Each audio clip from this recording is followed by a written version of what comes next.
The people who made this book possible are too numerous to mention.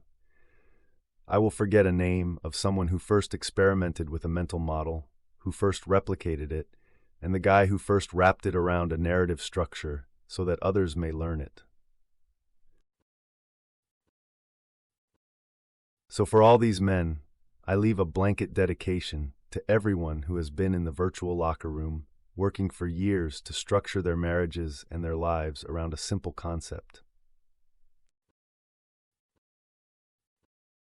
For the benefit of male sexual strategy and positive male identity. Rule 0. And in no particular order, Nick, who makes this whole thing legible. Rollo, who is the only person I can ping creative ideas off. ML John, Sterling Cooper, Rich Cooper, John Fitch, Podcast Paul Benjamin, RP Thor, Carl, Troy Francis, Aaron Clary, Jack Napier, and Glenn Lawrence. Also the T-Rex Army, Dave, Marty, Green, Tom, Paul, Santiago, and the rest. And Kat, who is finally able to have a good answer when coworkers ask what I do. He's an author.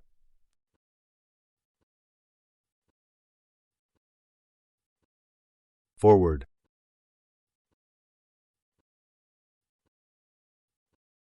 Uncharted waters on ancient nautical maps are often marked by drawings of serpent-like sea monsters. They denote areas prone to shipwrecks where not much navigational information is known. Often, but not always, the phrase, "Here be dragons," is used to label these areas. It drives the point home. Where there is mystery, there is danger. This rule of thumb has generally served humans well on both land and sea, and should not be dismissed as merely fear, superstition, and ignorance about nautical science. Those remote areas of the planet's vast oceans did, and do, present very real dangers and navigational challenges that sailors had to learn how to deal with, lest they suffer very real consequences. Keep that in mind. You're likely reading this now, either because you already know Ryan's work, which means you know he's helpful, or you've happened upon this book because you're stuck in a difficult personal or domestic situation and looking for practical help finding your way through it. You want to become better off and better able to avoid these kinds of situations in the future, whether that's with your current woman or a new one. What's more, you're probably angry and resentful, which, when misdirected, clouds your judgment. Often you get to a point where you don't have the first clue about how to respond to whatever's going on. My wife won't fuck me and has taken up cycling. She's never even owned a bike, not even as a kid. Or, my girl likes baseball and chicken wings all of a sudden, and she never walks the dog with me or wears lingerie anymore. Again, whatever. An L is an L. The details change, but the situations are all the same. You see it as a big mystery that you can't seem to solve. You sense danger, and now you're navigating tricky waters with instruments that aren't working. You're tempted to simply let whatever happens, happen, and clean up the mess later. Here be dragons indeed. I've known and worked with Ryan off and on for a few years now and appreciate the standards he holds himself to with regard to his work. He manages to take his work seriously while not taking himself too seriously. That alone recommends him. But what does that even look like? For one thing, it means he delivers meaningful and thoughtful advice and guidance with irreverent humor and straight talk. It means he is pragmatic and results-oriented. It also means he's been at this a long time and brings plenty of context and knowledge of the methods and outcomes of those who've gone before him in the praxeological red-pilled space. And it means he doesn't blow you off or cheat you with cookie-cutter responses and simple formulas for success, with easy answers that sound good but don't move the needle for you. In short, he neither lets himself nor you off the hook. Instead, Ryan identifies uneasy truths and difficult decisions that men in dysfunctional relationships must deal with in order to get positive results. It's not easy. What's worse, what you need to do will not be intuitive and might make things worse before they get better. This is the hard part because we men tend to prefer simple, broad solutions that require hammers and machetes over solutions that may require microscopes, scalpels, and patience. Navigating bodies of water requires careful attention to surface conditions and weather, as well as to highly specific, detailed maps and charts that identify tricky currents and underwater hazards. Mix in the present condition and operational integrity of the vessel, and it becomes clear why actual experience and proven knowledge is critical in tight spots and sticky situations. The helm of a ship is no place for cheerleading, grandstanding, and platitudes. That just wastes time and increases risk. What's needed is a cool head, a voice of reason, and someone invested in everyone's success. Most importantly, what's needed is someone who's been there and done the work to teach you how to get through difficult waters. If you're floundering in your relationship, or worse, grounded like a barge on the Mississippi, you need someone to teach you how to proceed, how to break free, recognize hazards, and drive the boat. Ultimately, you need to become a better captain. As for those dragons, there never were any. They were nautical boogeymen. But you don't find that out by believing or not believing in accepted faulty knowledge that only distracts you from real, solvable problems. You find out the truth and what works by doing the work and going there yourself. Sea monsters are the stuff of mythology, but pirates and water hazards are real, so you work rationally, deliberately. You investigate, prepare, act, measure, and evaluate. You start with a beginner's mindset, alert and prepared to accept responsibility for everything. And you find a guide who knows where the water is shallow, what makes a vessel seaworthy, and where the pirates are. Nick August.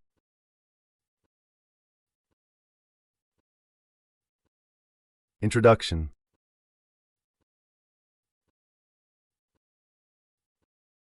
In order to flip the power dynamic in your marriage, first you have to destroy it.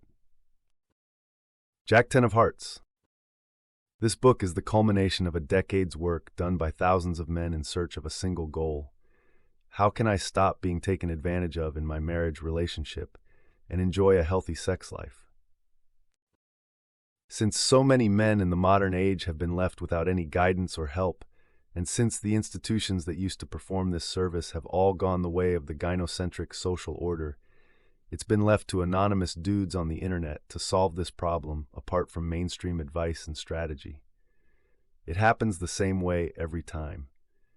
A man at wit's end types something like, "Why won't my wife fuck me?" into Google and finds our space. He discovers that he's not alone and that other men have made progress on these issues. So he reads and implements everything of value that he learns, and in turn contributes his own insights based on his experiences. It's the take a penny, leave a penny jar of men navigating modern relationships. I had to write this book for two reasons. First, there are no good books on dread out there. I know of one that has been out for 7 years as of this writing. It was the best of what was available, but it wasn't good. The entire process was a covert contract to manipulate one's woman like a salesman selling a lemon. It wasn't a sustainable process, and once men tried to implement it, noticed that they caused more harm than good. Dread isn't a static process, but a living document. The ideas become better replicated and refined. The process gains better utility for men. Second, the internet is disappearing. As I researched the material for this book on websites and forums for men's self-help, I found at least 30% of the material no longer exists. Instead, I discovered dead links, deleted works, and entire websites removed. Without extensive archives and a good memory, this body of work might not exist at all in another 5 years if new efforts are not made to preserve it. Losing all this wisdom and experience would be detrimental to the growing number of men who need it. So this practical labor of love is also a testament to the internet of the 2010s and man's need to solve contemporary problems with marriage. Utilizing dread is like putting together a sports team. Check out the scoreboard, assess the players, learn the game, study the playbook, and create a game plan, a roadmap for success. This book, therefore, is organized in such a way that first teaches you why dread works in specific contexts, so that you can then learn how and when to apply it. The scoreboard model identifies a losing relationship dynamic in order to destroy and invert it. It means progressing from a bored, frigid, irritated wife and a husband who can't win to a dynamic where there is no more scorekeeping and you aren't taken for granted. The players are the different types of men who all end up in the same miserable place, rich or poor, jock or nerd, sexy or sexless. Happiness may be different for each man, but our misery is identical. You can't understand the direction you want to take your life and relationships if you don't understand the roles that technology and environment play in modern relationships. You learn about the rules of the game because they have shifted. Failing to understand this shift makes successfully understanding and applying dread impossible. The playbook is a collection of strategies, mental models, and concepts that will help you develop a roadmap for your life. Everyone has different sacrifices they need to make to achieve different goals. There are no optimal choices in your playbook, only trade-offs. How you deal with children, financial issues, alcoholism, drug use, infidelity, and a mentally ill wife will make some strategies irrelevant and others essential. Finally, the roadmap. By this point, you have analyzed and dealt with your scoreboard and inverted the power dynamic. You know the players and the type of dysfunctions in your relationship. You know the game and what's realistic and achievable in your life. You have the playbook and know which parts are applicable to you and why. As a result, you should now have the confidence and ability to understand the roadmap's 5 different outcomes. Dread makes possible. Sex life improves, wife responds well, marriage continues. You stay and open up the relationship on your end. You stay and you accept the old status quo. You leave and find her replacement. You leave and continue to sleep with her. Each outcome includes its own successes and failures.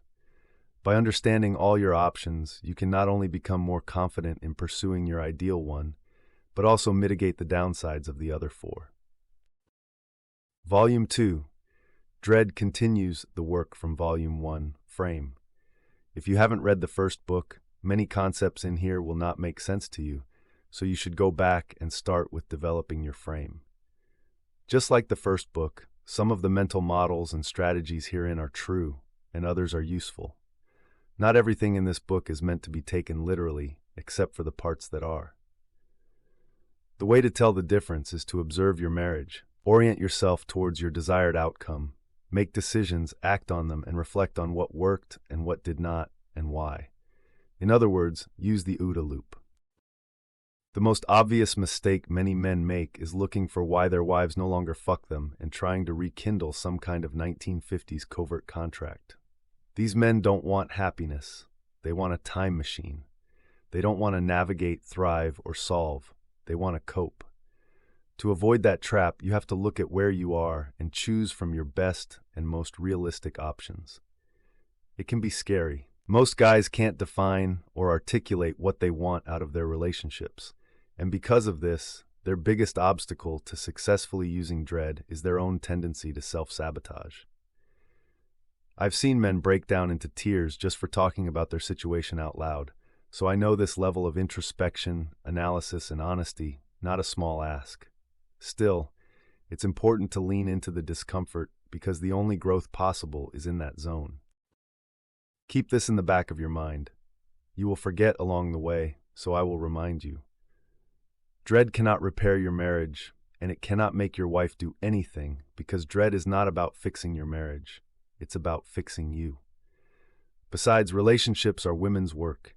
Make yourself the kind of man whose loyalty is worth working for, and let the players work out how they want to fit in.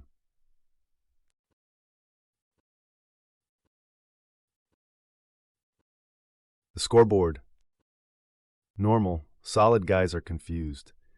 They believe in relationship equity, yet they stay embroiled in power struggles with their wives. They want to make her happy, but nothing they do is ever good enough. It's like a basketball game and she's throwing threes while he keeps getting called for fouls. The scoreboard is a useful metaphor for dread. It's a 3-step process to understand the power dynamic, but not every man starts at the same place. Some men catch their slipping relationships early, others must be hit in the face before they act, while others end up divorced before they even try. Men thrive in formal hierarchies, women in informal ones. At work, your supervisor is under a director who is under a VP, who is under senior staff who report to a board of directors. Everyone knows the rules, and the process of advancement is meritocratic. Men thrive in point-and-go environments. Informal hierarchies have none of those characteristics. The rules are made up as you go. Hard power doesn't exist, and soft power, read, coercion, and incentive rules. The scoreboard works because of this informal nature of personal relationships, which are informal hierarchies. Relationships don't suddenly fail. Failure in this context is a process, and I define it as men losing their dominance and women losing their sexual desire. It is a death of 1,000 concessions, 1,000 interactions where the man cedes his desirable traits in order to appear amicable, avoid conflict, or pander to his wife's emotions. This spirals into more adversarial encounters in which by some classic remarks may be overheard. Maybe if you did more dishes, I would be more comfortable and we would have sex more. Or, most couples have less sex as they get older. This is normal. Wives often bounce from negotiation into outright resentment. A dissatisfied wife finds fault in everything and becomes resentful of her husband living in quiet desperation. Death by 1,000 concessions.